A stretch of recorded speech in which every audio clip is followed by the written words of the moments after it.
আপনি কি কখনো চিন্তা করেছেন আপনার ফোন ঠিক কোথায় আছেন তা কিভাবে জানতে পারে? আপনি কি পার্কে হাঁটছেন, শহরে গাড়ি চালাচ্ছেন, নাকি পাহাড়ে হাইকিং করছেন? চলুন ব্যাপারটা ভেঙে বলা যাক।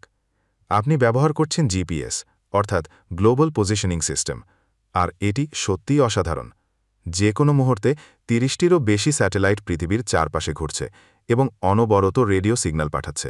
৩টি থাকলে ২টি সম্ভাব্য স্থানে সীমাবদ্ধ থাকে, আর ৪টি স্যাটেলাইট থাকলে আপনি পৃথিবীতে আপনার সঠিক অবস্থান, উচ্চতা সহ নির্ণয় করতে পারবেন।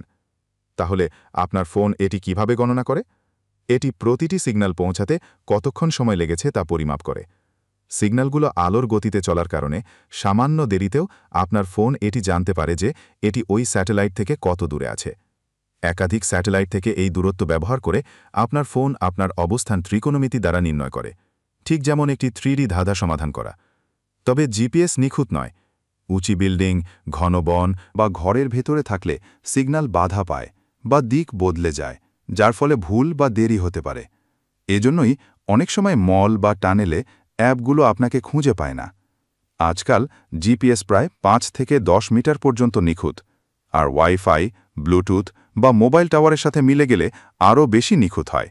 তাই পরের বার যখন ম্যাপে দেখবেন আপনি এখানে, মনে রাখবেন ১০০০ কিলোমিটার দূরে থাকা কিছু স্যাটেলাইট এই কাজটা করেছে।